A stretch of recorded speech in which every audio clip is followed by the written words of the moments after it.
right, well, here we are. More work on the 124K swap. As you all know, I have to do a lot of work, a lot of cutting and massaging and cutting and more massaging to get the transmission and engine and everything to fit, and everything looks good. Got some buttoning up to do there in the center tunnel where the transmission goes, but that's all good. Transmission's out over there. All good. Got the hydraulic slave throwout bearing right there. Custom flywheel and clutch attached to the engine. So we're looking good. Of course, the more you dig into this car, the more problems I find. So for example, taking the seat out of the back and I found some serious Swiss cheese here. So what I did was I went ahead and removed, this is called the seat tower. So essentially it's just like this one here, and it's got a set of these movable nuts, I should say, here that attach to the seat. I've got the spare one sitting right there. So I'm gonna put that bad boy in, and there he is. And I'm just about to take this one out. I've got all the welds cut out, and I'm actually gonna take this whole pan out, replace it with this cutout pan I have. On the front, however, I wanna preserve this unit, so I didn't want to drill any holes in this side, so I just got the last weld out. So there she is, and of course there's lots of rust. This is surface slash not surface rust. It's just kind of, it's right on the border, you know, it's starting to really penetrate. Of course, it's not as bad as this rust over here, but it's kind of getting there. So anyway, so now what I'm going to do is clean this up. That's all coming out anyway. I'm going to definitely clean that up, get the rust off there, and shoot that with something to seal it after I'm done and get moving along. The driver's side doesn't look anywhere near as bad. The rust that's there is more or less surface, or at least it's rust that doesn't penetrate all the way through the pan. So I'm not doing that side. Because of all the rust, I really want to seal as much of that exposed metal as I can. So I'm going to probably use a combination of body panel adhesive, like 3M makes this really awesome stuff. Just paint and other rust inhibitors. So yeah, there we go. So time to get on. Clearly, the car is not finished. Far from it. The interior is more or less out of the car, missing. The door cards are actually in really good shape, so I got those covered up while I do other work on it. I got the entire dash out. So the engine is in complete. I don't have spark plugs in yet, but I have everything else more or less ready to go. Custom semi-tucked harness. But yeah, it's done. Radiator is in. My push fans are in. Exhaust manifold is in, or header, whatever you want to call it. And then the show you the exhaust. There she blows. So this is the K-tuned turned down muffler, and this is custom install with my custom exhaust. You have to kind of get creative with the geometry of the exhaust in the back. Either it has to go under the solid rear axle or over. Fiat typically goes over. Going under really would have been challenging. So yeah, there she is.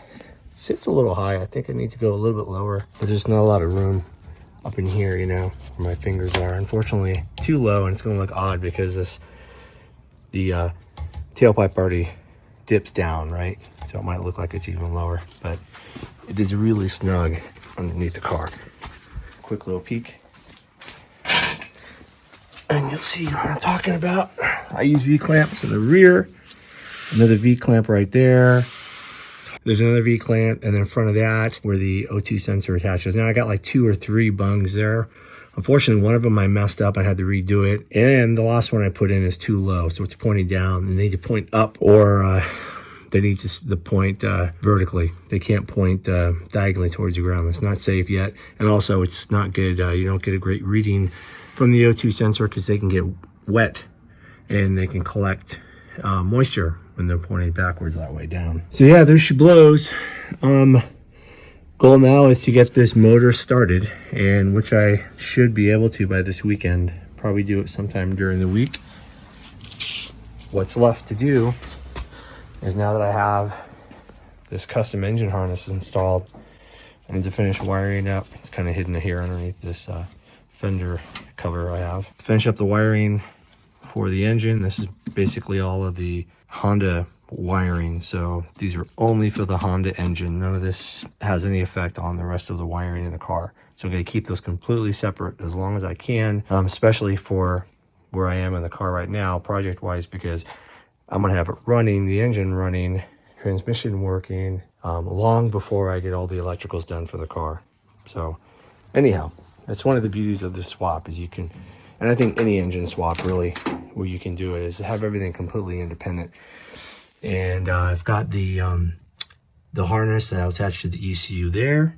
So my ECU will go somewhere in there. And I have a couple different conversion harnesses. This is the one I built some time ago. It's actually ready to go. It's another one that I actually ordered. The guy completely got it backwards. It was so messed up. So I ended up repinning it myself. I almost sent it back, but I repinned it. And it's in really good shape, so I may just use this one. I'm really meticulous about wiring everything, where everything goes. Because I've been really lucky. I put these harnesses in. I rarely have any problems.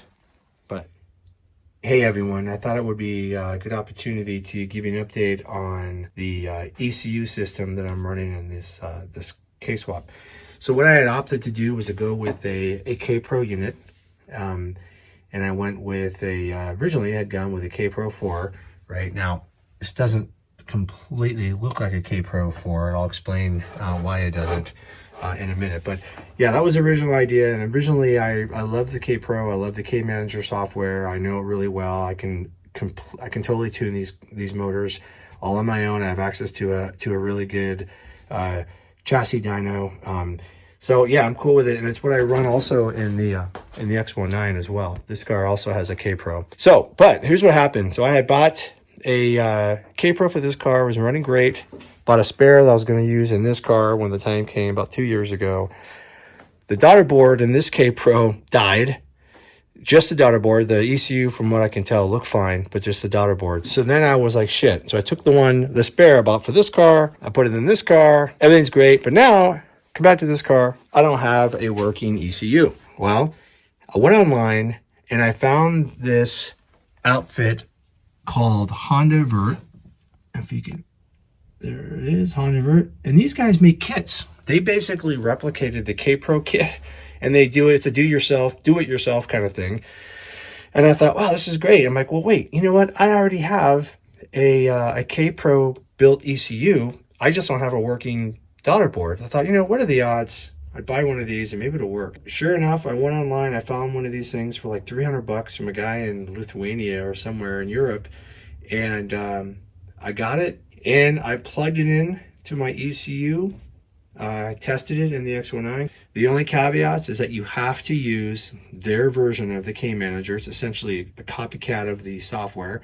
It's just their particular version, and yeah, it's pretty damn cool. So anyhow, all that said, it works great. The only drawback is it doesn't have inputs, analog and digital, so you can't collect data from other things like oil pressure, fuel pressure, sending units, O2, if you want to use like another O2 sensor like AEMs and have it work with a gauge. No, you can't do that. But everything else, you can do it. It's what I programmed. It's what I've been working with. I love it. All right, well, here we are. It's time to give this thing a try and see if we can't get it to start. I just went through all the wiring, fuel, electrical. I need to load up another map here. Just double check everything again, but I think we're good to go. So let's see how we do. Let's give this thing a start. Save, and then let's upload again. Hopefully the upload's quicker this time. Yep, it's usually quicker each time after the initial load. All right, let's get the starter wire on there again. Here we go.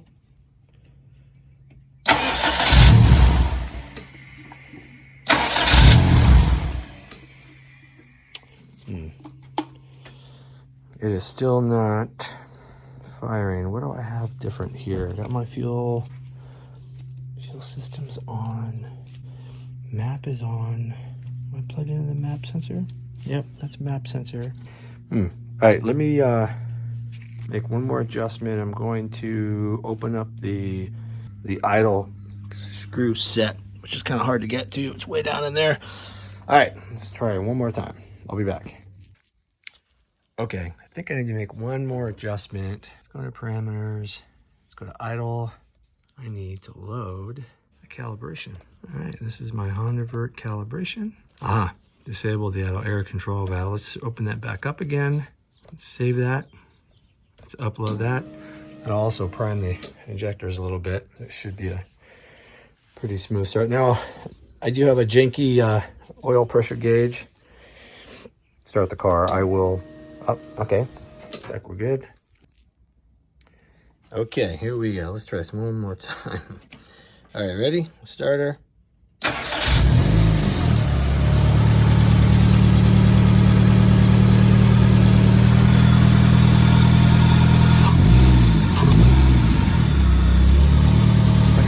So, idle screw set had to be moved. No fuel leaks.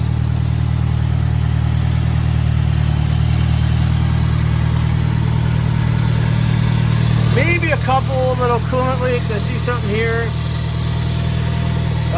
Man, these AM fittings are nice, but boy, if they leak, you're fucked. Anyway, let's not worry about that. Let's take a walk around for a minute. It's just coolant, right?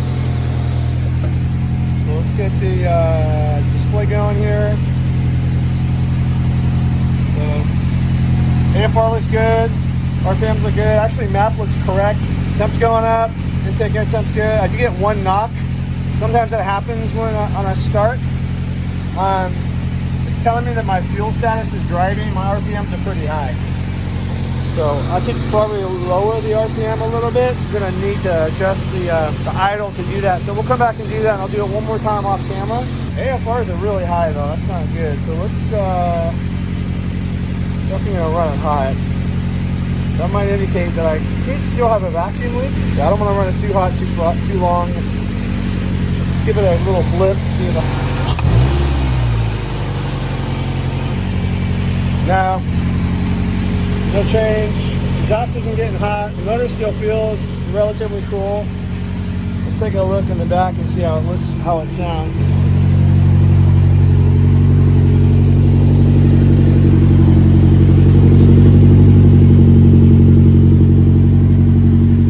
Oh, first start, not bad. But that AFR is really high. All right, I'm gonna monkey with it, see if I can't solve that. See if that makes a difference. The good news is I think the idle is probably where I want it to be. Let's take a look. Let's get connected so we can actually read this thing. We're connected. Good. Okay. Yeah, engine cool temp's getting up. We'll see. All right, let's give this thing a start. Let's see where we get.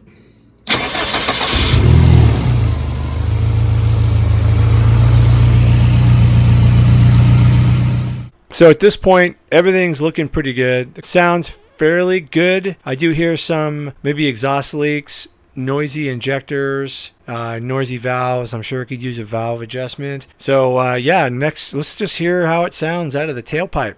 But I think it's sounding really good.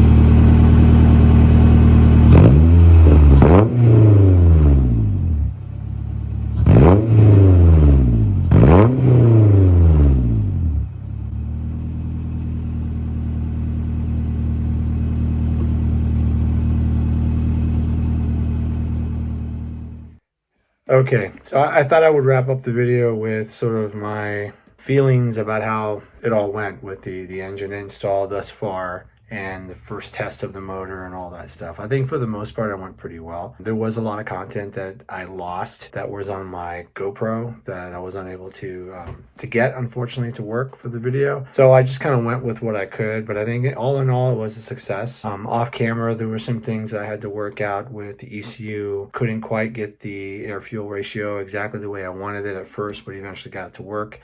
All that said, I think this was a success. I'm excited. I can't wait for the next one. Oh, here's one thing I did have to explain. I had planned to do a video on the rack and pinion and steering system install. The problem though, I started to run into issues with the rack and pinion system. The rack and pinion unit that I got was actually failing. I used it to test fit, but to do the final bits and pieces to get it to work, I need the actual working rack and pinion system. So for mock-up purposes, it works fine. I decided to do the engine install first and get that tested and do the video on that. So hopefully you guys enjoyed it. I hope you're liking the videos. I want to do a lot more because I have a lot of content I could put together. This is a really fun project. The interior install is going to be just a lot of work, and I really want to be able to share that. Hopefully you guys are getting something out of this. So anyway, stay tuned. Next video coming soon. Thanks.